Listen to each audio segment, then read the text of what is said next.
નમસ્કાર દર્શક મિત્રો, મહામંથનમાં આપ સૌનું સ્વાગત કરું છું. એક ફિલ્મ કેરાલા સ્ટોરી 2 હમણાં આવી. લવ જેહાદની સામે દીકરીઓને અને એના પરિવારને એ અવગત કરાવતી આ ફિલ્મ છે. જ્યારે આ ફિલ્મનો પહેલો ભાગ આવ્યો ત્યારે દેશમાં ખૂબ મોટો વિવાદ થયો હતો અને આ ફિલ્મ એ પ્રોપેગેન્ડા ફિલ્મ છે એવું કહેનારી દેશમાં એક ખૂબ મોટી જમાત એ ઊભી થઈ. પણ એ જમાતને જવાબ આપનારી કેટલીક ઘટનાઓ એ મારી અને તમારી આજુબાજુ બની રહી છે. એ પ્રોપેગેન્ડા કહેનારા લોકોને જવાબ આપતી ઘટનાઓ એ મારી અને તમારી આજુબાજુ બની રહી છે અને એના માટે આજે આપણે આ મહામંથન કરી રહ્યા છીએ. આ ફિલ્મ એ લવ જેહાદની સામે દીકરીઓને બચાવતી, એ કેવી રીતે શિકાર બને છે એ બતાવતી અને એનું જીવન એકવાર એ પ્રેમ જાળમાં ફસાયા પછી કેવી રીતે નર્ક બને છે એ સમજાવતી આ ફિલ્મ છે. અને એને પ્રોપેગેન્ડા કહેવાયો અને દેશમાં ખૂબ એક મોટો સમૂહ એની વિરોધમાં પણ પડ્યો. એક પત્રકાર તરીકે આ મહામંથનમાં ધર્મ અને ભયના રાજકારણની સામે હું હંમેશા બોલતો આવ્યો છું. મેં હંમેશા આ મામલે સ્ટેન્ડ લીધું છે અને એ વિચાર જે સર્વધર્મ સમભાવનો છે એ વિચારને જીવન મંત્ર માનતો હું એ પણ એ માનું છું કે ક્યાંક એ પ્રોપેગેન્ડા નથી પણ એ હકીકતને દર્શાવતી ફિલ્મો છે. જ્યારે કે એવી ઘટનાઓ એ મારી આજુબાજુ એ બની રહી છે તો મારું એ સ્ટેન્ડ પણ એમાં ફરી શકે, મારો વિચાર પણ ફરી શકે અને એ પ્રોપેગેન્ડા કહેનારા લોકોને મારો જવાબ પણ એ મળી શકે ને એના માટે આજે આપણે મહામંથન કરી રહ્યા છીએ. ગુજરાતમાં છેલ્લા કેટલાક દિવસોથી આવી ઘટી રહેલી જે ઘટનાઓ છે ખરેખર ખૂબ ચિંતાનો વિષય છે. થોડા દિવસ પહેલા અમદાવાદના રજિસ્ટ્રાર પર ગંભીર આરોપ લાગ્યા અને એ એવા ષડયંત્રમાં પકડાયા કે આજની તારીખે આપણું એ માનવું મુશ્કેલ થાય કે લગ્ન નોંધણીનો રજિસ્ટ્રાર એ આવા ષડયંત્રો કરતો હોય, હિન્દુ દીકરીઓને ફસાવાનું કામ કરતો હોય અને એક સરકારના ઉચ્ચ હોદ્દા પર બેઠેલો એક વ્યક્તિ એ કેવી રીતે ધર્મમાં ભેદભાવ કરતો હોય અને દીકરીઓનું એ જીવન એ નર્ક એની ઓફિસ થ્રુ એ બનતું હોય એના કિસ્સાઓ એ આજે આપણે કહેવાના છે ને કેટલીક ઘટનાઓને પણ કહેવાની છે. અમદાવાદના આ રજિસ્ટ્રારનું નામ MM સૈયદ છે. એણે 30 દિવસમાં એવા 10 લગ્નો રજીસ્ટર કર્યા જેમાં દીકરી એ હિન્દુ હોય અને છોકરો એ મુસ્લિમ હોય. માત્ર 30 દિવસમાં 10 એવા લગ્નો. તમને જાણીને નવાઈ લાગશે કે અમદાવાદની લગ્ન નોંધણીની એક નાનકડી એવી ઓફિસ 10 બાય 10 ની ઓફિસ, એમાં એ માત્ર અમદાવાદના હિન્દુ દીકરી અને મુસ્લિમ છોકરાના લગ્ન નોંધણી નહોતા થતા પણ ભારતના અન્ય રાજ્યોમાંથી પણ આ અમદાવાદની રજિસ્ટ્રાર ઓફિસમાં એ લગ્ન નોંધણી કરાવવા માટે આ યુવક અને યુવતીઓ આવતા હતા. એમાં ગુજરાત તો છે જ, અમદાવાદ તો છે જ, પણ મહારાષ્ટ્ર અને ઉત્તર પ્રદેશથી એ અલગ અલગ શહેરોમાંથી એ છોકરા અને છોકરીઓ અમદાવાદમાં, છેક અમદાવાદમાં એ 1500-1700 કિલોમીટર દૂરથી એની લગ્ન નોંધણી કરાવવા આવતા હતા. આજે તમને જાણીને એ પણ નવાઈ લાગશે કે આ રજિસ્ટ્રાર એનું નામ MM સૈયદ છે. એને મદદ કરનારો એક સરકારનો કર્મચારી જેનું નામ વસીમ છે, એની બદલી અમદાવાદની આ લગ્ન નોંધણીની ઓફિસથી થઈને બીજા જિલ્લામાં થઈ છતાં પણ એ હિન્દુ દીકરીઓ અને મુસ્લિમ છોકરાના લગ્નની નોંધણીમાં એ મદદ કરતો હતો કારણ કે એના ધર્મને બળ મળે, એના ધર્મને સૂટ કરતી વાત હતી અને એના કારણે આ લગ્નો એ અમદાવાદની એ કચેરીમાં નોંધાતા હતા. આપણે બધા એ પણ જાણીએ છીએ કે રાજ્ય સરકારનો વર્ગ 2 નો એક કર્મચારી હોય છે જે લગ્ન નોંધણીનો રજિસ્ટ્રાર હોય છે અને જ્યારે રાજ્ય સરકારના એ વર્ગ 2 ના અધિકારી તરીકે, કર્મચારી તરીકે, એક સામાન્ય માણસ તરીકે આપણે એ વિશ્વાસ રાખીએ છીએ કે એ કોઈ પણ પ્રકારના ધર્મમાં ભેદભાવ નહીં કરતો હોય, એ પક્ષપાત નહીં કરતો હોય, પણ અહીંયા એનાથી તદ્દન એ ઉલટું થતું હતું અને એના કારણે એ ચર્ચાનો વિષય પણ બન્યો છે. આ રજિસ્ટ્રારની ઓફિસમાં કોઈ હિન્દુ દીકરો અને કોઈ મુસ્લિમ દીકરી જો રજીસ્ટ્રેશન કરાવવા આવે તો આ રજિસ્ટ્રાર અને એની મંડળી અને એની આજુબાજુ એ વકીલોની જમાત એ દીકરીના માતા પિતાને જાણ કરે કે તમારી દીકરી કોઈ હિન્દુ યુવકને પરણી રહી છે. એ દીકરીનો પરિવાર એ કોર્ટમાં આવે, એની દીકરીને લઈ જાય, એ લગ્નની નોંધણી જ ના થાય.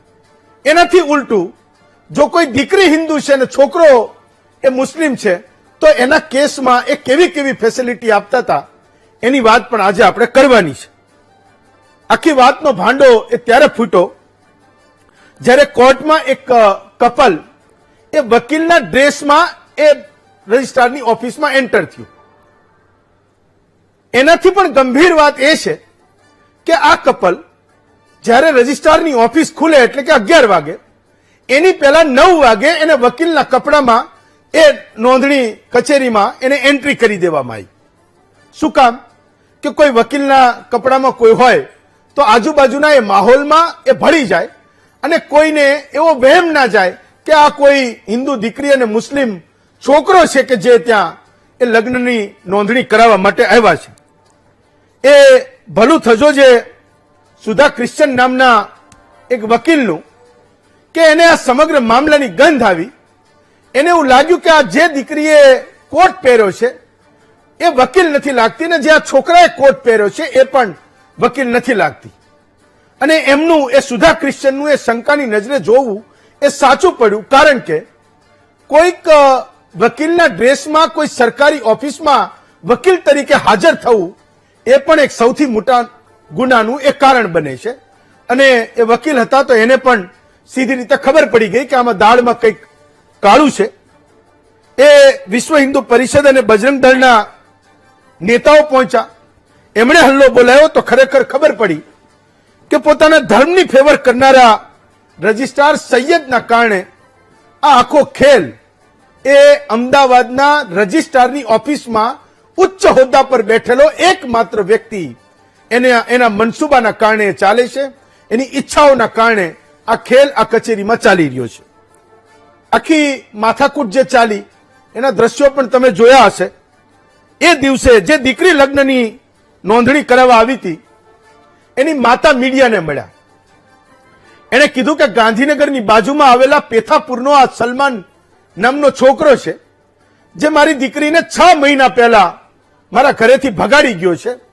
મને આજે ખબર પડી કે અહીંયા લગ્નની નોંધણી કરાવવા આવવાનો છે તો અમે અહીંયા પહોંચ્યા. પોલીસની હાજરી હતી, વકીલોની હાજરી હતી, છતાં પણ એની દીકરીને એ મળવા દેવામાં ન આવી. એ દિવસે ખબર પડી કે એ હિન્દુ દીકરી, હું ગામનું નામ નહીં લઉં, લેવું પણ ના જોઈએ, એ હિન્દુ દીકરી એ દિવસે પ્રેગ્નન્ટ હતી જ્યારે એ લગ્નની નોંધણી કરાવવા માટે એ લગ્ન રજિસ્ટ્રારની કચેરીમાં હાજર થઈ હતી. એના માતાને પણ એ પોલીસ, વકીલો અને રજિસ્ટ્રારની મદદથી એમને મળવા દેવામાં નહોતા આવ્યા. રાજકોટમાં દીકરીઓને ફસાવાની જે મોડસ ઓપરેન્ડી ચાલે છે એ પણ એક સૌથી મોટી ચિંતાનું કારણ છે. એક 44 વર્ષનો પરિણીત મુસ્લિમ યુવક એક દીકરીને પોતાની પ્રેમ જાળમાં ફસાવે છે. કેવી રીતે? એ પતિ પત્ની બંનેને નોકરી આપે છે એની ઓફિસમાં. એના પતિને ફિલ્ડ વર્કનું કામ આપે છે. એ દીકરી સાથે એ ઓફિસમાં રહીને મૈત્રી કરાર એને ડરાવી ધમકાવીને કરાવી લે છે.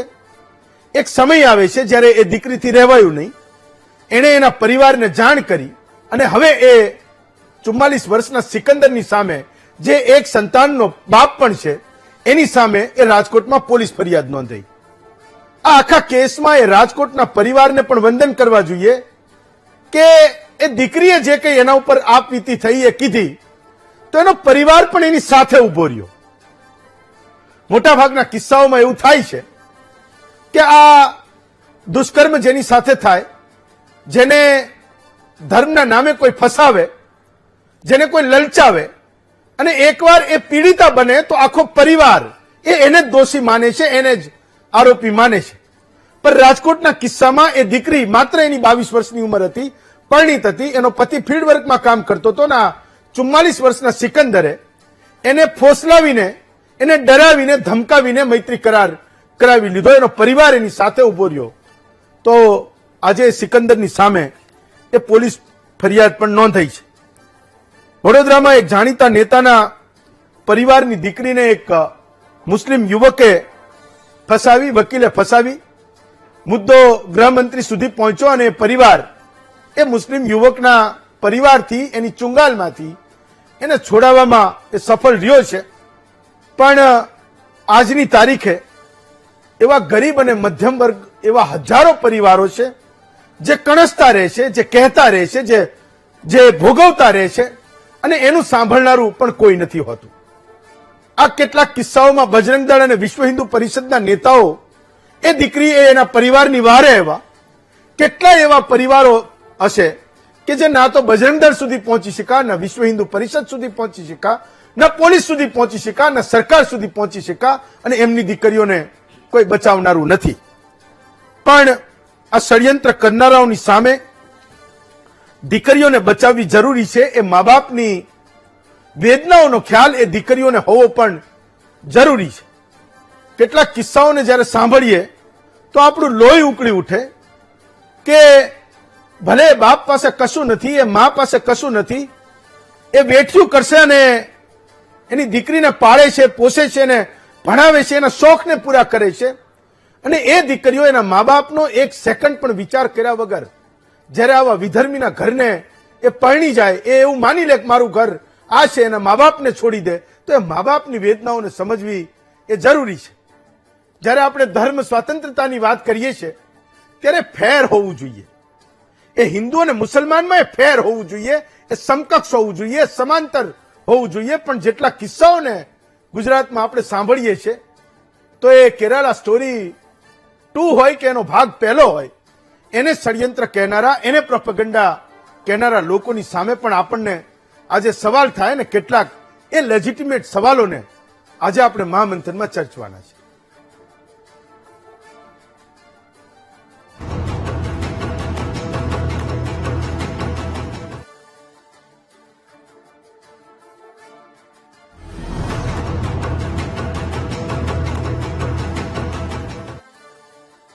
ચાર ઘટનાઓને બતાવું છું જે હમણાં આપણા ગુજરાતમાં બની છે. એક ઘટના મેં તમને અમદાવાદની કીધી, જ્યાં કોર્ટમાં હોબાળો થયો, મેરેજ રજિસ્ટ્રેશન ઓફિસમાં જોરદાર હોબાળો થયો. એ પરિવારના લોકો પણ પહોંચ્યા, વકીલોએ ખૂબ એક્ટિવ પાર્ટ લીધો અને કીધું કે આમની સામે એ ફરિયાદ નોંધાવી જોઈએ. બજરંગ દળ અને વિશ્વ હિન્દુ પરિષદના નેતાઓ પણ પહોંચ્યા, જેમણે આ દીકરીને બચાવવા માટે એક ખૂબ પુરુષાર્થ કર્યો, મહેનત કરી. એક કિસ્સો રાજકોટનો મેં જે કીધો, માત્ર 22 વર્ષની એ દીકરી પરિણીત હતી, એને ફોસલાવી, ધમકાવીને મૈત્રી કરાર કર્યો. એ દીકરીના પડખે પરિવાર રહ્યો. જ્યારે એને આપવીતી કીધી તો એને છોડાવવામાં પણ પરિવાર એ સફળ રહ્યો. ત્રીજો કિસ્સો મહેસાણાના ખેરાલુનો છે. હિન્દુ નામ ધારણ કરીને એક મુસ્લિમ છોકરો એ હિન્દુ દીકરીને લઈ જતો હતો. એના પરિવારને કોઈ સંજોગોમાં જાણ થઈ, એ ઘટના બની, એ દીકરીને છોડાવવામાં પણ એ પરિવાર સફળ રહ્યો. અને ચોથો કિસ્સો એ હિંમતનગરના જાણીતા જ્વેલર્સના શોરૂમમાં એક ખરીદી માટે આવેલી એક શ્રીમંતની દીકરી, અને એને ફસાવવાનો પ્રયત્ન થયો. આ દીકરી એ સગીર હતી. એ સગીર દીકરી જ્યારે ઘરેણાં ખરીદવા શોરૂમમાં ગઈ, ખરીદી પછી શોરૂમમાંથી ફીડબેક ફોર્મ ભરાવવા માટે, એટલે એનું એ ફીડબેક ફોર્મ ભરાયું, જેમાં એણે પોતાનો મોબાઈલ નંબર અને કેટલીક વિગતો લખી હતી. એ વિગતોનો દુરુપયોગ થયો. શોરૂમના એ બિન હિન્દુ કર્મચારીઓએ સગીરાને ફોન કરીને પરેશાન કરવાનું શરૂ કર્યું અને ફોટો એડિટ કરીને વાયરલ કરવાની ધમકી આપી. એ પરિવાર પાસેથી 5 લાખ રૂપિયાની ખંડણી પણ માગી. પોલીસે આ કિસ્સામાં એ 3 લોકોને ઝડપ્યા છે. તો આજનો આપણો વિષય છે પ્રેમનો નકાબ, લવ જેહાદ, 2 નકાબ. આપણી સાથે 7 વક્તાઓ છે. મહામંડલેશ્વર અખિલેશ્વર દાસજી મહારાજ છે, સોનલબેન જોશી છે, પોતે એડવોકેટ છે, ભૂપતભાઈ આહિર છે, એ વિશ્વ હિન્દુ પરિષદના નેતા છે, કિંજનભાઈ પટેલ છે, અમદાવાદનો કોર્ટનો જે મેં કિસ્સો કીધો, એ કિસ્સામાં એ મહેનત કરનારા, એ પહોંચનારા, એ હિન્દુ દીકરીની વહારે આવનારા, એ પરિવારની વહારે આવનારા કિંજનભાઈ પણ છે. પીડિતાના પરિજન પણ આજે આપણી સાથે બેઠા છે. રાજકોટની એ પીડિતાના પરિજન છે. સુધા ક્રિશ્ચન છે. મેં કીધું કે અમદાવાદના કિસ્સામાં જેમને સૌથી પહેલા એ ડાઉટ થયો કે આ વકીલના કપડામાં તો કોઈ વકીલ નથી લાગતા, અને આખો ભાંડો એ ફૂટ્યો. અને ઇમ્તિયાઝભાઈ પઠાણ છે, મુસ્લિમ એકતા મંચના પોતે પ્રમુખ છે. તો સૌથી પહેલા હું કિંજનભાઈ તમને બિરદાવું છું કે ક્યારેક સમાજમાં પોતાનું કંઈ નથી, એમાં એનો પોતાનો કોઈ સ્વાર્થ નથી, અને છતાંય મથનારા લોકો છે, તો દીકરીઓ હજુ પણ સુરક્ષિત છે એવું મને હંમેશા લાગ્યા કરે છે. કિંજનભાઈ, આ કોર્ટમાં જે કિસ્સો બન્યો અને એ રજિસ્ટ્રારે જે આ મુસ્લિમ છોકરાઓ અને હિન્દુ છોકરીઓના જે લગ્નની નોંધણી કરી, આ આખા કિસ્સામાં તમને કેવી રીતે ખબર પડી કે આ સલમાન જે પેથાપુરમાં રહે છે એ દીકરીના લગ્નની નોંધણી કરવા જઈ રહ્યો છે અને કોર્ટમાં આવડો મોટો કિસ્સો બન્યો? કિંજનભાઈ. હેમંતભાઈ, સૌથી પહેલા તો અમને જાણ ત્યાંથી થઈ કે આ દીકરી લગ્ન કરવાની એપ્લિકેશન કરે છે, અને એ સોશિયલ મીડિયામાં બજરંગ દળના કાર્યકર્તાઓ અને એમના યુવાનોએ મૂક્યું હતું. ત્યાંથી ફરતું ફરતું આપના સુધી પહોંચ્યું એટલે અમે તરત જ પરિવારનો સંપર્ક કર્યો. પરિવારની જાણ લીધી, એમની વ્યથા પૂછી અમે કે ભાઈ દીકરીને કેવી રીતે આને ફોસલાવી. તો દીકરીને આને સૌથી પહેલા કોલેજ ટાઈમમાંથી જ મિત્રતા કરીને ફોસલાવી લીધી હતી. અને બધું જાણતા જાણતા એક વાત અમને અજુગતી લાગી કે દીકરીના ફાધર, દીકરીની ઉંમર 7 વર્ષની હતી ત્યારથી નથી, એટલે પરિવારમાં વરિષ્ઠનો પ્રેમ મળ્યો જ નથી દીકરીને. અને એ લાભ ઉઠાવીને આ લોકોએ તકનો લાભ ઉઠાવીને દીકરીને ફોસલાવીને પ્રેમ જાળમાં ફસાવી અને દીકરીને લગ્ન કરવા પ્રેરિત કરી. ત્યાંથી જાણ થઈ પરિવારથી. અમે પરિવારનો કન્સર્ન લઈને બધે રજૂઆતો કરી. પછી ત્યાં આગળ બધા લોકો બેઠા હતા. એના મધર સતત 2 મહિનાથી રજિસ્ટ્રાર ઓફ મેરેજની કચેરીએ બેસતા હતા, રોજ સવારે જઈને કે આજે આવશે, આજે આવશે, આજે આવશે, પણ એ લોકો ક્યાંય આવતા નતા. ત્યારબાદ 3 માર્ચના સવારે અમને સમાચાર મળ્યા કે ભાઈ દીકરી આજે કન્ફર્મ છે, આવી જ જશે લગ્ન કરવા. એટલે ત્યાં અમે પહોંચ્યા અને ત્યાં બધા જ પરિવારના સભ્યો ત્યાં રાહ જોતા હતા એમની કે ભાઈ આવે આવે, હમણાં આવે, હમણાં આવે. પણ વાસ્તવિકતા એવી બની કે દીકરીને વકીલના કપડા પહેરાવી દીધા અને મોઢા ઉપર માસ્ક પહેરાવી દીધું ને પાછલા દરવાજેથી સવારે 9 વાગે registrar of marriage MM Sayed પોતાની સત્તાનો દુરુપયોગ કર્યો અને સૌથી પહેલા એને પાછલા દરવાજેથી ઘુસાડીને લગ્ન કરવા માટે ઉભી કરી દીધી. તેના વકીલ મિત્રો સુધાબેન છે કે બીજા બધા મિત્રો હતા, એ બધા જ લોકોએ ખૂબ આક્રોશિત રીતે રજૂઆત કરી કે ભાઈ આ યોગ્ય નથી અને આ યોગ્ય થવું જ ના જોઈએ. આ વસ્તુ કે કાયદાના અંદર તમે ખોટી રીતે ઉપયોગ કરી રહ્યા છો આ બધી વસ્તુઓનો, અને એમના વિરોધના કારણે આજે એક દીકરીને લગ્ન અટકાવી શક્યા છે. વકીલ મિત્રોને હું એ બાબતે અભિનંદન આપું કે ખૂબ લડ્યા છે. પણ કિંજનભાઈ, અત્યારે એ દીકરીની શું સ્થિતિ છે? મેં એ સાંભળ્યું કે એ પ્રેગ્નન્ટ હતી જ્યારે એના મધરને ખબર પડી કે 6 મહિના પહેલા એ ભગાડી ગયો હતો, પણ એ પછી શું એ દીકરીની સ્થિતિ શું થઈ? તમે એને કેવી રીતે, એટલે એનું શું સ્થિતિ શું છે અત્યારે? અત્યારે હાલ સ્ટેટસ આપણે આજના દિવસનું જોવા જઈએ તો એ દિવસથી છોકરીનો પત્તો ક્યાંય નથી. છોકરીને પોલીસ પ્રોટેક્શનમાં ત્યાંથી ભગાડી દેવામાં આવી, લગ્ન નોંધણી રદ કરવામાં આવી એટલે. પણ છોકરીને આજ સુધી પરિવાર સુધી મળવા નથી દીધી. એની મધરે જયારે જાણ્યું કે 3.5 મહિનાની પ્રેગ્નેન્ટ છે એટલે તરત જ ત્યાં બેભાન થઈ ગયા હતા એના મધર, અને એમને પણ મેડિકલ માટે લઈ જવું પડ્યું સારવાર માટે. ને દીકરીને મળવા બિલકુલ દેવામાં ના આવી પરિવારને, અને આજ દિન સુધી દીકરી પરિવારને મળી નથી શકી. તો એના મધર ફાધર હજુ પણ એની દીકરીને શોધી રહ્યા છે એવું?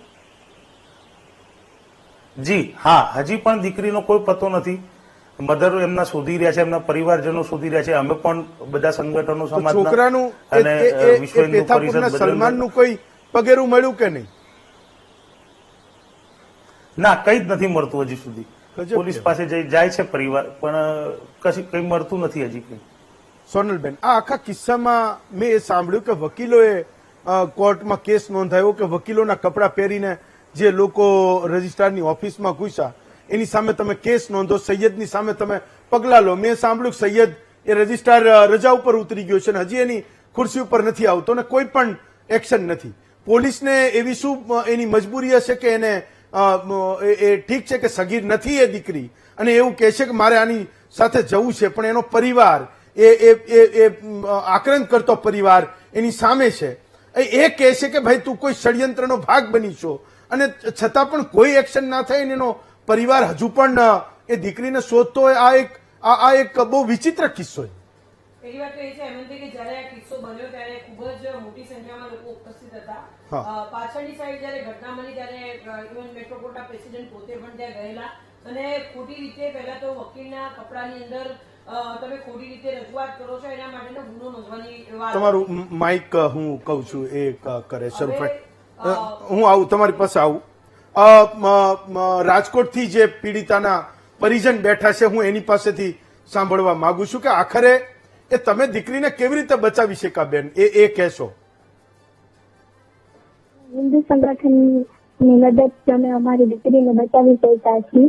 જી, અમારી કોઈ એફઆરઆઈ કરાઈ હતી, પણ અમારી એફઆરઆઈ કોઈ લેવામાં આવી નથી. જી, તો અમે તુષારભાઈ લીબિયા છે, એ અમારી હેલ્પ કરી. અમને હિન્દુ સંગઠન દ્વારા અમારી હેલ્પ કરીને અમારી દીકરીને પાછી લઈ આવ્યા અમે. ઓકે. બાકી પેલા અમે એફઆરઆઈ કરી હતી તો અમારી કોઈ મદદ કરવામાં આવી નહીં, કે આમાં કઈ થઈ શકે નહીં. તો મેં બેન એવું પણ સાંભળ્યું આ કિસ્સામાં કે આપના જે પરિજન છે એ બેન છે, એને ડરાવી ધમકાવીને એને મૈત્રી કરાર કરાવી નાખ્યો. તો એમના હસબન્ડ ફિલ્ડવર્કમાં કામ કરતા હતા, એ બહાર જતા હતા ઓફિસની બહાર. તો એ દીકરીની પણ એ હિંમત આવી એક સમયે કે એના પરિવારને કીધું. એ પણ બહુ મોટી વાત છે કે તમે લોકો એના પરિવારજનો એ સપોર્ટિવ હશો. નહીતર મોટા ભાગના કિસ્સામાં એવું થાય છે કે દીકરીને લોકો આરોપી ગણે, એનો ગુનેગાર ગણે કે ભાઈ તું જ આવી છો, જ્યારે કે પોતે તો પીડિતા છે. કોઈ સંજોગોમાં એ તો ફસાઈ ગઈ છે, એ ભોગ બની છે. બેન, ઘણી જગ્યાએ એવું બની શકે કે બધા દીકરીને સમાજમાં જાતિ કરી દે છે કે જે હોય હવે આજથી આપણે કાંઈ નહીં, બરાબર. પણ હું બધાને એવું કહેવા માંગુ છું કે આપણી દીકરીને જાતિ ના કરો અને કોઈ સલીમ સુરેશ ના બને, એવી મારી બધા પરિવારને નમ્ર વિનંતી છે કે બધા આગળ આવીને આપણી હિન્દુ સંગઠનની દીકરીને બચાવો. ઓકે. સુધાબેન, એક મોટો પ્રશ્ન મને એ થાય છે કે અમદાવાદમાં આવડી મોટી ઘટના બની અને એ વકીલોએ પણ કેસ નોંધાયો. તમે સૌથી પહેલા એ કેસમાં સાક્ષી છો, અને આ કેસ બહાર આવ્યો જ્યારે લોકોને ખબર પડે કે રજિસ્ટ્રાર કક્ષાનો એક વ્યક્તિ કેવા ષડયંત્રો કરી રહ્યો છે, ધર્મમાં એ ભેદભાવ કરી રહ્યો છે. સુધાબેન, તો એ કિસ્સામાં એ રજિસ્ટ્રારની સામે કેમ હજુ કશું ના થયું, અને એ લોકો કે જેને બચાવવા માટે આખા કોર્ટના પરિસરમાં હજારો લોકો આવ્યા, એને ના બચાવી શકાય, એને ઘરે ના લઈ જઈ શકાય? સુધાબેન સાહેબ, એમાં એવું હોય કે અમારા જે બાર કાઉન્સિલના, અમારા મેટ્રો બાર કાઉન્સિલના પ્રેસિડેન્ટ હોય, એમણે આમાં ફરિયાદ કરવાની હોય, એ પણ ત્યાં હાજર રહ્યા હતા. અને દિનેશભાઈ ગોસ્વામી એડવોકેટે એક અરજી આપી. અરજી આપ્યા પછી ઇન્કવાયરી થયા પછી એફઆઈઆર પાડવાની હોય. અને ત્યાં જયારે બનાવ બન્યો ત્યાં ડીવાયએસપી પણ હાજર હતા, એમણે પણ નજરે જોયું હતું કે બેને કોર્ટના કપડા પહેર્યા અને જે કમ્પ્યુટર ઓપરેટર હતો એ કોર્ટ સંતાડ વિડીયો ઓલરેડી બધાને બતાવ્યું. મને તો સાહેબ જયારે ખબર પડી ત્યારે એ ગેલેરીમાં પૂરી દેવામાં આવી હતી. અડધો કલાક હું ત્યાં હતી અને ત્યારે મેં ફોટો લીધા હતા. ત્યાં છોકરીએ એડવોકેટના કપડા પહેર્યા છે. પણ હજુ સુધી દિનેશભાઈ કમિશનરને મળ્યા, દિનેશભાઈ ગોસ્વામીને અમે બધાને મળવા ગયા, એ કહે છે કે તપાસ ચાલુ છે અને રજિસ્ટ્રાર અત્યારે રજા પર ઉતરી ગયો છે, એટલે અમે તપાસ, અમે એમને એવું પણ જાણ કરી કે તમે સીસીટીવી ફૂટેજ કઢાવો, ઇન્કવાયરી કરાવો. અને બીજી વાત, મારું એક જ પ્રશ્ન હતું કે ચલણ 12 રૂપિયાનું એ રીતે ભરાયું, તો કે બેંકનું ટાઈમ 4:30 થી 5 વાગ્યાનું હોય અને આ 6 વાગે ચલણ ભરાયું. 6 વાગે એ ચલણ ભર્યું પણ તપાસનો વિષય છે. ટ્રુ. સોનલબેન, એક મને એ ના ખબર પડી કે પોલીસનો જાપ્તો હોય, આટલા બધા લોકો હોય, એક દીકરીને બચાવવા એનો પરિવાર એની સામે ઉભો હોય, તો પોલીસની એવી કઈ મજબૂરી બની કે એને એ કાયદો બરાબર છે કે સગીર નથી તો એને પ્રોટેક્ટ કરવું જોઈએ, પણ આટલી મોટી ઘટના બની, એ એ ધર્મ ભેદભાવની સામે રજિસ્ટ્રારની સામે આવડો મોટો મોરચો મંડાયો ને છતાં પણ એ પોલીસે એ મદદ ના કરીને દીકરીને એ પરિવારને સોંપવામાં મદદ ના કરી, તો એમની કઈ મજબૂરી હતી કદાચ તમે જાણી શકાવો? આમાં એવું છે હેમંતભાઈ કે જયારે ભારતીય બંધારણ મુજબ જે સ્વતંત્રતાનો અધિકાર છે એનો મિસયુઝ બહુ થાય છે. જે પોતે માએ જે પોતાની કરુણ વ્યથા કીધી એની સાથે હું સંમત છું. મારું પણ બેકગ્રાઉન્ડ વીએચપી રહેલું છે અને આવી રીતે ઘણી દીકરીઓને ફસાવવામાં આવતી હોય છે. જે ઘટના બની એ ઘટનાની વાત કરીએ તો એ વખતે જે ઇન્સિડન્સ બન્યો એ દિવસે અમારા કોર્ટના પ્રેસિડેન્ટ બી પોતે હાજર હતા. એમને કીધું હતું અને વકીલના ડ્રેસમાં જે પ્રમાણે ખોટી રીતે ગયા એના મુજબની અરજી નોંધવામાં આવેલી હતી. અને એ વખતે આઈ થિંક મને યાદ છે ત્યાં સુધી, કારણ કે હું એ વખતે આગળના પરિસરની અંદર હતી, પાછળ જે ઘટના બની એ વખતે નથી ત્યાં આગળ, પણ ચૌધરી સાહેબ પોતે હતા અને એમને એવું કીધું હતું કે હું એક્શન લઈશ. પરંતુ જે રીતે છોકરી જતી રહી છે, હજી સુધી હેબિયસ કોર્પસ નથી કરી, છોકરીને મારી નાખવામાં આવી કે છોકરી કઈ જગ્યાએ છે, હેમંતભાઈ ખૂબ જ ટેન્શન વાળો વિષય છે. દીકરી પ્રેગ્નેન્ટ છે, લગ્ન પહેલા પ્રેગ્નેન્ટ છે, દીકરી સાથે શું થશે? ઘણી આવી દીકરીઓ હોય છે હેમંતભાઈ કે કદાચ બીજા રાજ્યોમાં જતા રહે છે અને ખબર નથી પડતી, અને એની માટેની મહેનત મા બાપ વર્ષોથી કરતા હોય છે. અને અત્યારે હેમંતભાઈ એમનું નામ નથી જાણતી, આપણા અમદાવાદ શહેરના એક પોતે એમને પોતાના વાળ ઉતાર્યા નથી અને એમની દીકરી આજે 16-17 વર્ષે ઘરની ગાયબ થઈ હતી આવી રીતે, એને એનો હતો પતો નથી અને આજે પણ એ પિતા એને ગોતી રહ્યા છે.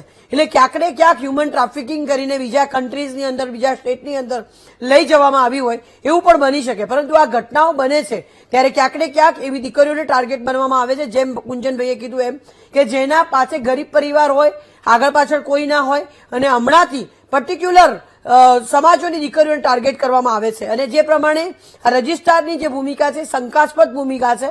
હજી સુધી એના વિરુદ્ધમાં પણ એફઆઈઆર નથી નોંધાઈ. એક્શન લેવા ખૂબ જરૂરી છે. અગર આપણે સેન્સિટાઇઝ નહીં થઈએ, આ જે મા પોતે છે, એકલી માએ પોતાની સિંગલ પેરેન્ટ તરીકે દીકરીને મોટી કરી છે, એ દીકરીને આજે ભાળ નથી. લગ્ન પહેલા શારીરિક સંબંધો બાંધ્યા, કેવી રીતે બાંધ્યા, આનું નાર્કો ટેસ્ટ થવો જોઈએ, સાયકોલોજીકલ એનાલિસિસ થવું જોઈએ, એ દીકરી પર પ્રેશર કરવામાં આવ્યું હતું, કેવી રીતે શારીરિક સંબંધો બંધાયા. અને હેમંતભાઈ આ છોકરીને લઈને ભાગી જવાનું મુખ્ય કારણ એક જ છે કે દીકરી પ્રેગ્નેન્ટ હતી અને જો એ કઈ બોલશે તો ક્યાં જશે? તો વિચાર કરો, પોલીસના જાપ્તામાંથી આ લોકો છટકી શકતા હોય. અગર એ સાચા છે તો પોલીસ પ્રોટેક્શન સાથે કેમ ના આવ્યા? શેના માટે વકીલનો ખોટો કોટ પહેરીને કોર્ટમાં એમને આવવું જોયું?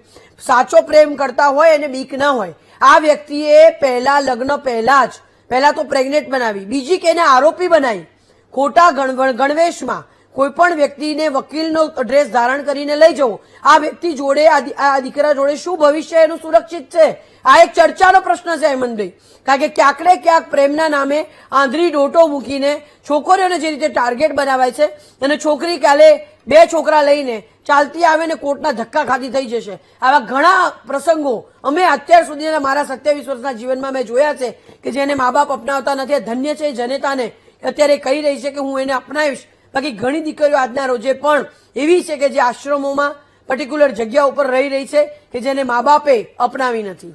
ઇમ્તિયાઝભાઈ, તમે તો કાયમ બચાવની ભૂમિકામાં હોવ છો, પણ સૈયદ જેવા રજિસ્ટ્રાર એ એન્શ્યોર કરે છે કે મારા જેવા લોકોનો ટ્રસ્ટ પણ એ કોઈ રીતે ડગી જાય, કે એ સિસ્ટમમાં મુસ્લિમ દીકરો હોય અને દીકરી એ હિન્દુ હોય તો એના માટે પાછલા દરવાજેથી એન્ટ્રી થાય, એના ઓફિસના સમય પહેલા 2 કલાક પહેલા એની એન્ટ્રી થઈ જાય, એનું ચલણ સાંજે 6 વાગે બેંકો બંધ થઈ જાય પછી ભરાઈ જાય, અને આ બધા કેસમાં વકીલના કપડામાં એ રજિસ્ટ્રારની ઓફિસમાં સીધા હાજર થઈ જાય. કારણ કે આ લગ્ન એ સુનિશ્ચિત થઈ જાય, એ થઈ જ જવા જોઈએ. કારણ કે ધર્મ ભેદભાવ કરનારા આવા લોકો એ સિસ્ટમમાં, એ તમારા જેવા લોકો પ્રત્યેથી પણ એ સામાન્ય માણસની આસ્થા ડગાવે એવા એ ષડયંત્રો થઈ રહ્યા છે.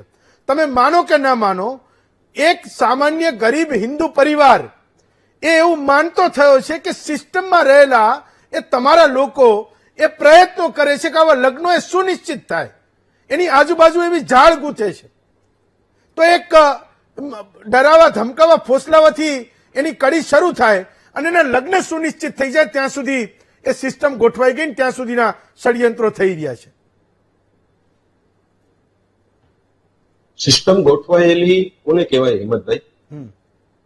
અત્યારે જે આ વાત થઈ રહી છે કે વિશ્વ હિન્દુ પરિષદ આવ્યું, જ્યાં 200-500 લોકો એકત્રિત થઈ ગયા, ત્યાં આ રીતે છોકરાને ગેસ્ટ હાઉસમાંથી બહાર કાઢીને મારવામાં આવ્યો, આને સિસ્ટમ કહેવાય.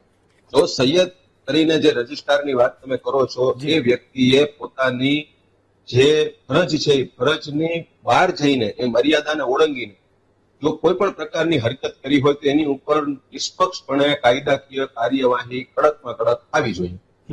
પણ જે વાત થઈ રહી છે આ ષડયંત્રની, એ વાતમાં તદ્દન હું સહમત નથી. કારણ કે જે વાત આપણે ખેરાલુની હમણાં આપે કરી કે ખેરાલુની અંદર એક બનાવ બન્યો કે છોકરીને ભોળવી અને લઈ જતો હતો ને એના ખેરાલુના બનાવની અંદર એ દીકરો અને દીકરી બંને 2 વર્ષથી કોલેજમાં એક ક્લાસમાં સાથે ભણે છે.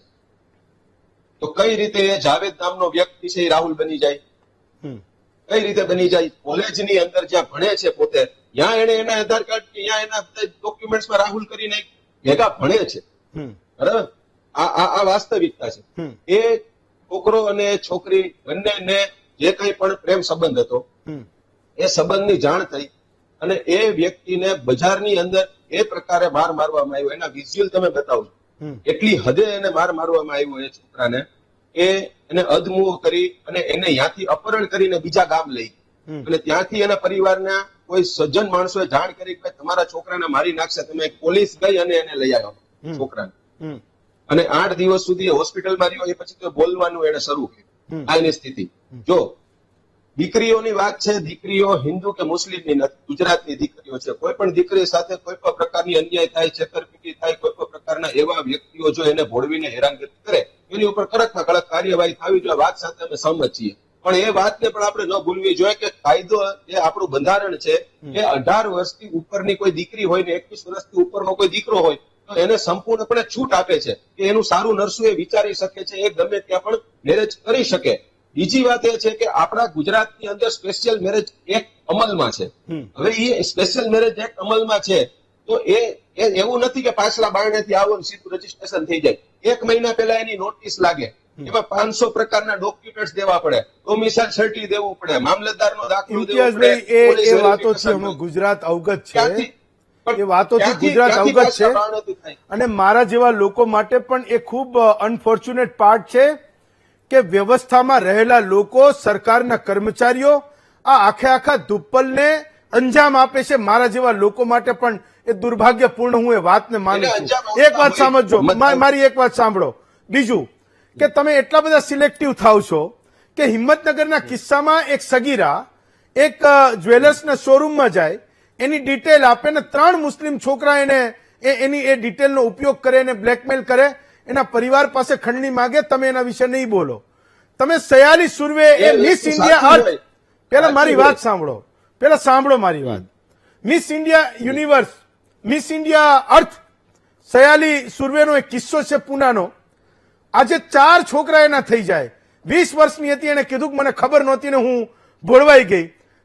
તમારા ત્યાં આવ્યા પછી એનો ધર્મ પરિવર્તન થાય, એને ના ખાવાનું ખાવું પડે, એને નમાઝ પઢવી પડે, એને બિચારીને એના પોતાના સ્વતંત્રતા માટે કંઈક એક શબ્દ બોલે તો એને થપ્પડો પડે, એનો પરિવાર એની સામે થઈ જાય. તમે આવા સિલેક્ટિવ કિસ્સામાં ક્યારેય નહીં બોલો. તમને હિન્દુ સમાજની ખૂબ ભણેલી ગણેલી સમજુ દીકરીઓ એ તમારે ત્યાં જેટલી પણ આવી, હું તો ઘણા બધા કિસ્સામાં જે કોઈ સામે આવે છે એ વર્ષે, 2 વર્ષે, 5 વર્ષે, 6 વર્ષે એ સયાલી સુર્વે થઈને જ બહાર આવે છે. સયાલી સુર્વે થઈને જ બહાર આવે છે. આ કિસ્સામાં ઇમ્તિયાઝ પઠાણ જેવા મુસ્લિમ એકતા મંચના લોકો, મોડરેટ લોકો, ભણેલા ગણેલા લોકો, એમના કેસને કોર્ટમાં લડતા લોકોએ એના વિશે ક્યારેય નહીં બોલે કે આ ખોટું થયું, નહીં કરવું જોઈએ. ભલે એ ગુજરાતના કરોડો મુસ્લિમોમાંથી માત્ર 3 એ મુસ્લિમના છોકરાઓએ આ કૃત્ય કર્યું, પણ તમે ક્યારેય એની સામે નહીં બોલો. અને એક રીતે એ એવા લોકોને બળ મળે છે કે જે કંઈ કરી રહ્યા છે એ ધર્મનું કામ કરી રહ્યા છે. ઇમ્તિયાઝભાઈ, તમે માનશો નહીં પણ મારો સવાલ છે, તમે મને જવાબ આપજો. ખોટી વાત છે. આમાં જો આ 3 છોકરાઓએ આ પ્રકારની કોઈ હરકત કરી હોય, આજે તમે હિંમતનગરનો કિસ્સો કહ્યો છે, હું ઓન કેમેરા કહું છું આપના માધ્યમથી, જો આ વસ્તુ સાચી હોય એમાં ફરિયાદી અમે બનવા તૈયાર છે. ચાલો. અને મુસ્લિમ નહીં, કોઈ પણ હોય, કોઈ પણ સમાજનું હોય, કોઈ પણ દીકરીની સાથે આ પ્રકારની હરકત થતી હોય તેની પર કાર્યવાહી થવી જોઈએ. પણ બનાવો હેમંતભાઈ કેવા બને છે શરૂઆતમાં જયારે પ્રેમ હોય છે એ પ્રેમમાં બધું સારું સારું લાગે અને પછી જયારે 5 વર્ષે 10 વર્ષે વાંધો પડે ને વાત પોલીસ સ્ટેશને જાય ને ત્યારે ખબર પડે કે આમાં તો આપણે પોરવાણા ને આમાં તો આપણે એમ થયા. બીજી વાત એ છે કે એ વાત પણ ન ભૂલવી જોઈએ કે આ કઈ માત્ર હિન્દુ દીકરીઓ નથી થતી. હિન્દુ દીકરીઓ કરતા મોટો આંકડો છે કે મુસ્લિમ દીકરીઓ છે એને હિન્દુ યુવકો ભગાડી ગયા છે. એને શું કહેશું આપણે? એક આ બધાથી પર એક તમને એક વાત કહું, તમે એક વાત સમજજો. આ જે છેલ્લી વાત તમે કરી અને હું પછી આ બાકીના વક્તાઓ પાસે પણ આવું છું. એ જેટલી દીકરીઓની તમે વાત કરો છો ને, તમે યાદ રાખજો, એને તમારા ધર્મમાં પાછું આવવાનું એક કારણ નહીં મળે સાહેબ, એક કારણ નહીં મળે એને, એક કારણ નહીં. એના માટેની આપણે એક ટાઈમ આપો ને ડિબેટ ગોઠવીએ. હું અનેક છોકરીઓને લાવું પછી એના વર્ષે 20 લાભ લેજો, પાક્કું વર્ષે ના પણ લેજો. હું સહમત છું, હું સહમત છું, હું સહમત છું, હું સહમત છું, હું સહમત છું. ફાઇન. હા ભૂપતભાઈ, તો મોટે ભાગે હું તો કાયમ ક્યારેક મને જેમાં ષડયંત્રો લાગે, મને જયારે એવું લાગે કે આ રેકેટ ચાલી રહ્યું છે તો હું તો સ્ટેન્ડ લઉં છું, એ દીકરીઓના પક્ષમાં લઉં છું. મેં કીધું એમ કે કોઈ પણ ધર્મ અને સમાજની દીકરી હોય, પણ આ કિસ્સામાં તો એ હંમેશા એ સમાજ એ માનવા તૈયાર નથી કે કોઈક જગ્યાએ ક્યાંકથી એ રેડિકલાઇઝ નેટવર્ક ચાલી રહ્યું છે જેને બસ કરવું જરૂરી છે. ક્યારેક આપણી પોલીસ, ક્યારેક આપણી કોર્ટો, ક્યારેક આપણા આગેવાનો એ વાતને એ ક્યારેય સમજી નથી શકતા કે હિન્દુ મા બાપની આખરે સ્થિતિ શું હોય. તમે વિધાનસભાઓમાં, લોકસભાઓમાં કાયદાઓ બનાવી લેશો, પણ એ કાયદાઓના અમલીકરણ માટે જયારે એ હિન્દુ મા બાપ જયારે સંઘર્ષ કરતો હોય છે ત્યારે એ હિન્દુવાદી સંગઠનો કે કોઈ નેતાનું, એ હિન્દુવાદી નેતાનું જો દિલ આવી ગયું અને એને પોતાને જો કરુણા અને સંવેદના થઈ તો એ ન્યાયના દ્વારે પહોંચશે. બાકી મોટા ભાગના પરિવારો મેં જોયા છે કે એ ફનાફાત્યા થઈ જાય, એનું પૂરું થઈ જાય, પણ એની સામે જોનારું કોઈ ન હોય. ભૂપતભાઈ બિલકુલ સાચી વાત કરી. આ એક લવ જિહાદ એ બહુ મોટું ષડયંત્ર છે. એટલે ભલે એમ કહેતા હોય કે લવ જિહાદ બધું પ્રી પ્લાનિંગથી જ થાય છે. હું ઘણા વર્ષોથી હિન્દુ સંગઠનમાં કામ કરું છું. મારી ધ્યાનમાં અત્યાર સુધીમાં મેં ઘણી દીકરીઓને, હું હિન્દુ દીકરીઓને પાછી લાવ્યો છું. તાજેતરનો 2 દિવસ પહેલાનો એક દાખલો છે, નામ ના બોલતા કોઈ, તાજેતરનો 2 દિવસનો દાખલો છે કે ભાઈ એને હિન્દુ દીકરીને એના હિન્દુ નામથી જ એને ફસાવી. એ દીકરી એક ડેન્ટિસ્ટને ત્યાં જોબ કરતી હતી અને એને એમ કીધું કે મારું મકાન સિંધુ ભવન પાસે છે, આમ તેમ એમ કરીને દીકરીને ફોસલાવી. હવે એ દીકરીને એટલી હદે, હવે છેલ્લે તો એવું જાણવા મળ્યું, એના મા બાપ મારી પાસે આવ્યા અને કે મારી દીકરી સાહેબ એને સમજાવો, એ તો રોજા કરવા લાગી છે. તો પછી એ મારી પાસે આવ્યા, મેં એમને સમજાવ્યું. પછી અમે દીકરીને બહુ વાળી અને પાછી લાવ્યા. આવી તો હું 10 થી નહીં ઘણી દીકરીઓ પાછો લાવ્યું કે એ લોકો ખરેખર રીતે ફોસલાવીને, અને અમુક ટાઈમમાં તો આપ જાણો છો કે આ લોકો એ રીતનો, આ દીકરીઓ લવ જિહાદનો ભોગ બને છે કે આ દીકરી સાથે એ લોકો એવું કરે છે કે જેથી કરીને દીકરી પોતે એમ જ સમજે કાં તો મારે આ ખાઈમાં જવું કાં તો પાછી મરવું. એટલે એ પોતે પછી એ લોકો સ્વીકારી લે છે કે ભાઈ મારે જો હું આમ નહીં કરું તો મારું આ બાકીનું છે, આ લોકો બધું ઓપન કરી દેશે. એટલે પહેલા તો સૌથી પહેલા એ લોકો દીકરીને ટાર્ગેટ કરવા માટે એનો મિસયુઝ કરે છે ઘણી દીકરીઓ, કે જે આપણે કહી પણ ન શકાય. તો હું તો એ જ કહીશ દરેક મા બાપને, પેરેન્ટ્સની, તો તમે જાણો છો કે એકવાર દીકરી ઘરની બહાર જાય એટલે સમજી લો કે એ લોકો આખું પરિવાર નહીં, આખો સમાજ, હિન્દુ સમાજ બી આની પાછળ ચિંતા કરીને ભાગી પડતો હોય છે. તો મારું એ જ કહેવું છે, ઇમ્તિયાઝભાઈની વાત સાચી છે કે ભાઈ હિન્દુ એ લોકોની પણ આવે, પણ એ બધું તમે આવો ડિબેટમાં, પણ સૌથી વધારે તમે ટાર્ગેટ તો અમારી હિન્દુ દીકરીઓને કરો છો ભાઈ. સૌથી વધારે ટાર્ગેટ જો થતી હોય અમારી દીકરીઓ, અને એ લોકો જાણે છે કે કોના ઘરના મેં પેરેન્ટ્સ શું છે, એમની પરિસ્થિતિ શું છે, અને એ પછી જ એ લોકો ટાર્ગેટ કરીને દીકરીને ક્યાં જોબ કરે છે એનો પીછો કરવો, એની પાસે બીજું એ કરવું. તો કહેવાનો મતલબ એ છે કે એક બહુ મોટું ષડયંત્ર છે. હાજી ઇમ્તિયાઝભાઈ, એક જ મિનિટ, હું મારી વાત પહેલા પૂરી કરી. આ એક જાતનું મોટું રેકેટ છે અને આની અંદર દીકરીઓને બહુ એને જયારે પાછી વાળી હોય ને તો બહુ ઘણી તકલીફ પડે છે, અને ત્યાં સુધી તો ઘણું ખરું લૂંટાઈ ગયું હોય છે કે જેથી કરીને દીકરી પણ પોતે અને એના ફેમિલી પણ તૂટી જતું હોય છે. એટલે હિન્દુ સંગઠનો હંમેશા દીકરીઓની સેવ ગર્લ, બરાબર, એમાં લવ જિહાદ તો એક એવો ટાર્ગેટ છે કે એની અંદર આપણે એ કહી શકીએ કે બહુ એટલે બહુ મોટો વિષય પર આવીને બેઠેલો છે. એટલે બધાએ આ વિષય ઉપર ચિંતા કરવી જ જોઈએ. ઇમ્તિયાઝભાઈને પણ કહું છું કે તમારા જેવા વશિષ્ઠ લોકો જે છે અને તમે સમાજની તરફ બધા સમાજ બાજુ તમે ધ્યાન આપો છો, તો તમે તમારા સમાજના લોકોને પણ કહી શકો ને કે ભાઈ તમે હિન્દુ દીકરી પણ આપણી જ દીકરી છે, બને ત્યાં સુધી એને એવોર્ડ કરો અને તમારી જે સમાજની દીકરીઓ સાથે તમે જે હોય તે કરો. ઇમ્તિયાઝભાઈ, એક મૂળ સવાલ તો એ છે કે હું આ બાપુને પણ મહામંથનમાં નહીં લઈને આવું ને ભૂપતભાઈને પણ નહીં લઈને આવું. જો તમે એ પ્રયત્નો કરો કે તમે એવું કહો છો કે કાયમ આ લોકો ભયનું રાજકારણ કરે છે, હું નહીં લઈને આવું એમને, હું ક્યારેય નહીં લઈને આવું. વિશ્વ હિન્દુ પરિષદને મારી ચર્ચામાં ક્યારેય નહીં લઈને આવું. પણ એની માટે પહેલ તમારા લોકોએ કરવી પડશે કે આ ભયનું રાજકારણ નથી, વાસ્તવમાં ષડયંત્ર ચાલી રહ્યું છે. ભૂપતભાઈની વાત જે છે વાત સાથે હું સંમત છું. ચાલો, ભૂપતભાઈ આટલા વર્ષોથી કામ કરે છે, એના સિવાયના જેટલા પણ બીજા પણ આપણા પેનલિસ્ટ એમાંથી કોઈ પણ વ્યક્તિ એમ કે છે કે ભાઈ આ ષડયંત્ર છે, પ્રી પ્લાનિંગ છે, આની પાછળ ઘણા બધા અનેક લોકો છે, તો તમે આટલા વર્ષ ત્યાં કામ કરો છો તો એની પાછળ એક સંસ્થા, એક સંગઠન, એક વ્યક્તિ ગુજરાતમાં બતાવો. હું ફરિયાદી બનીશ, ચાલો હું સાથે આવીશ તમારી. તમારી વાત સાથે એક મિનિટ, વડોદરામાં 2 વર્ષ પહેલા જે પેમ્પલેટ ફરતા થયા હતા એ કેસમાં જે લોકોને પકડાયા કોણ હતા ચેક કરી લેજો. એ ષડયંત્ર હતું કે નહોતું એ કહેવાય કે ના કહેવાય. મોરબીના કિસ્સામાં જે ચાર ઘટનાઓ એક જ મહિનામાં બની, જે લોકો પકડાયા તમે ચેક કરી લેજો કે સ્કૂલ અને કોલેજની બહાર ઉભા રહેતા એ લોકો કોણ હતા અને જેની સામે એ ફરિયાદો નોંધાઈ એ પરિવારો એ હિન્દુ પરિવારો હતા. અમદાવાદમાં જે ઘટના બની એ મેં કીધું એ અનફોર્ચ્યુનેટ પાર્ટ છે કે પરિવારની સામે એ પોલીસની સામે એ લોકો એને ભગાડી ગયા, એ છોકરીને લઈ ગયા, એનો પરિવાર એ રડતો રહ્યો, આક્રંદ કરતો રહ્યો. એ અનફોર્ચ્યુનેટ પાર્ટ છે. પણ તમે દરેક કિસ્સામાં ચેક કરજો કે એ પીડિતાનો પરિવાર કોણ હતો અને જેની સામે ફરિયાદ નોંધી એ કોણ લોકો હતા. તમે એવું કહો છો, તમે એવું કહો છો કે ઇન્ટરનેશનલ લોકો હોય. મારી વાત સાંભળો ઇમ્તિયાઝભાઈ, સંગઠન, સંસ્થા કે કોઈ પણ વ્યક્તિ મદદ કરતું હોય, તમે હંમેશા એ તર્કને રાખો છો કે આમાં ષડયંત્ર હતું તો એ કયું રેકેટ હતું એને ખુલ્લું પાડો. તમે ષડયંત્ર એને સમજો છો કે જે સીમાડાની પાર આપણી સરહદની પાર થી કોઈ કરે તો એ ષડયંત્ર છે, કે તમે તુર્કીના કોઈને પકડ્યા, કોઈ પાકિસ્તાનના પકડ્યા તો ષડયંત્ર છે. હું ઇન્ડિયામાં હેમંતભાઈ, ભારતમાં રહેનારા વ્યક્તિઓ મુસ્લિમ નથી? બધા મુસ્લિમ છે નહીં, પણ તમે ષડયંત્ર ઇમ્તિયાઝભાઈ એટલે કોઈ પણ ષડયંત્ર કોઈ ગામમાં પણ થઈ શકે. લોકો કહેતા હોય કે ભાઈ ષડયંત્ર થાય છે, આમાં પ્રી પ્લાન થાય છે, તો કાંઈક તો એનું પ્રી પ્લાનિંગ ની પાછળનું હશે ને. સોનલબેન, તમારે જવાબ આપો. ફાઇન, સાંભળો. એવું કહીશ, હું તમને એક દાખલો આપીશ, દીકરીનું નામ નથી દઈ શકું એમ. એના 7 કેસ લડીશું. એ દીકરીના જયારે લગ્ન કરવામાં આવ્યા, બહુ વેલ નોન વ્યક્તિ હતી, એના લગ્ન કર્યા ત્યારે એ વ્યક્તિ એવું કીધું કે ના ભાઈ મારે તારી સાથે નથી રહેવું. એ હતી એનાથી છતાં પણ એને બીજી જગ્યા ઉપર અફેર કર્યું. જયારે છૂટાછેડાની મેટર આવી ત્યારે એવું કે છે કે કોઈ બી હિસાબે હું તને મારી છું, બીજે નહીં થવા દઉં, તું આ બીજી જે સ્ત્રી છે એને એક્સેપ્ટ કર. અને બીજી છોકરીને મેં કોર્ટમાં એવું કીધું હતું, એના પતિએ પોતાની જાતને ગોળી મારી, બીજી દીકરી હતી એને, અને એને આત્મહત્યા કરી લીધી. ત્યારે એને કોર્ટમાં મેં કીધું હતું બીજી દીકરીને કે તું લગ્ન ના કરતી, તારી બી આવી જ હાલત થશે.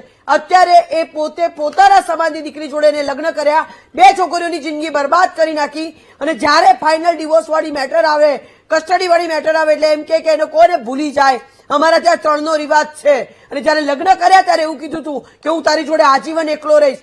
એને લઈ ગયો દુબઈ, લગ્ન પહેલા એને દુબઈ લઈ ગયો, લગ્ન કરીને દુબઈ લઈ ગયો, એના મા બાપને કીધા વગર.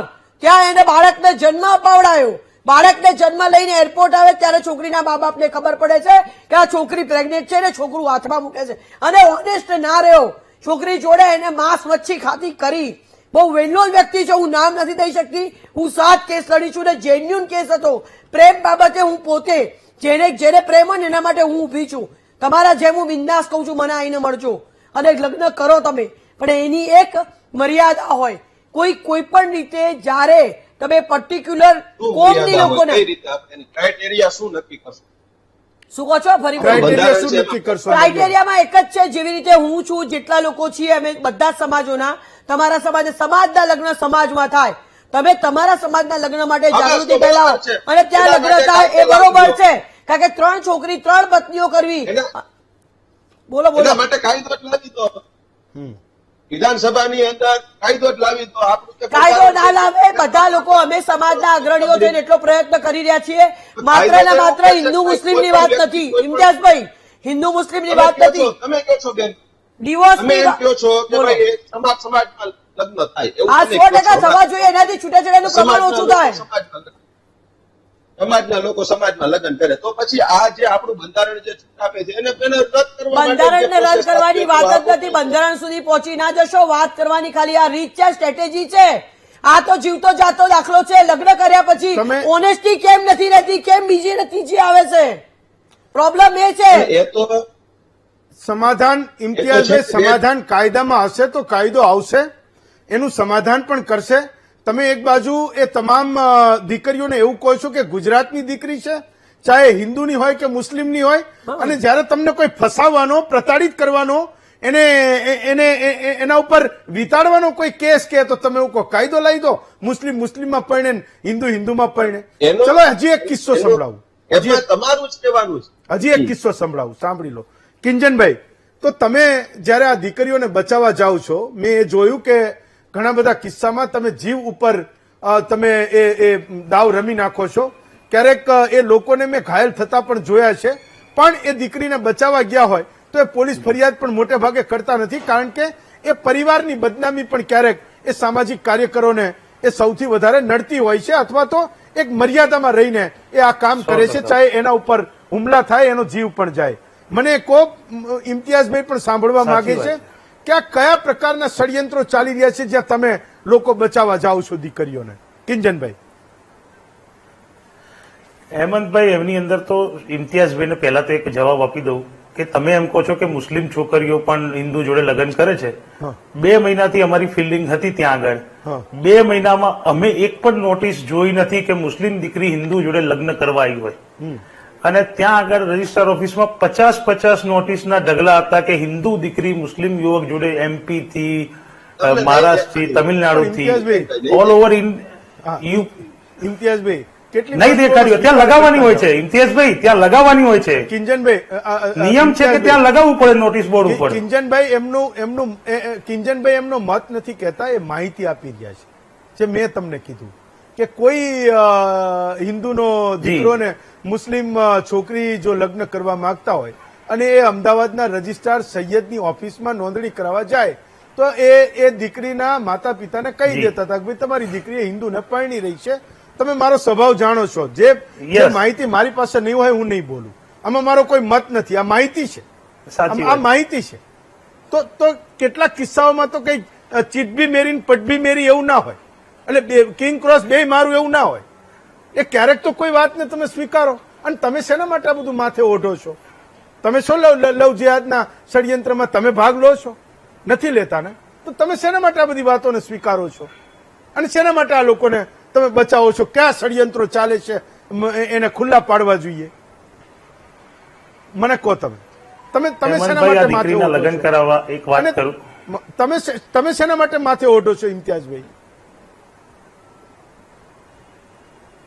હું જે ચર્ચા થાય છે એનો જવાબ આપું, કારણ કે જેવી રીતે કિંજલભાઈ, જેવી રીતે સોનલબેન, જેવી રીતે એવી રીતે સામાજિક અગ્રણી તરીકે હું પણ છેલ્લા 15 વર્ષથી આ પ્રકારના કામ કરું છું. અને ત્યાં પણ સવારથી સાંજ સુધી 50 લોકો આવા પ્રકારના કિસ્સાઓ લઈને આવે છે. અને અનેકો એવા કિસ્સા એની અંદર મેં જોયા છે કે જેમાં આપણે કોઈ પણ આપણે આ ડિબેટની અંદર આપણે અત્યારે જ આ ચેલેન્જ લઈએ એકબીજા, આપણે સાથે જઈએ તો સૈયદ રજિસ્ટ્રારની ઓફિસ છે અને બાપુજીની કે માલિકી નથી, એ પ્રજાના પૈસે બનેલી સરકારી ઓફિસ. એમાં જો એનાથી કઈ પણ આગળ પાછળ કરતો હોય તેની એના ઉપર જે કરવાની થતી હોય કાર્યવાહી કરવાની જ હોય, પહેલી વાત. પછી અહીંયા જો આપણે એમ કહીએ કે એક રજિસ્ટ્રારની ઓફિસ છે અને ત્યાં માત્ર ને માત્ર હિન્દુ દીકરીઓના બોર્ડ અમે 2 મહિના આપણે જાય કાલે તમે વીટીનો કેમેરો મોકલો,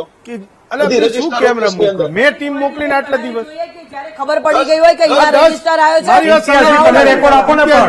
ઇમ્તિયાઝભાઈ, મારી વાત સાંભળો. મારી પાસે એવી નક્કર માહિતીઓ છે ને, ત્યારે હું 10 દિવસે આ મહામંથન કરી રહ્યો છું.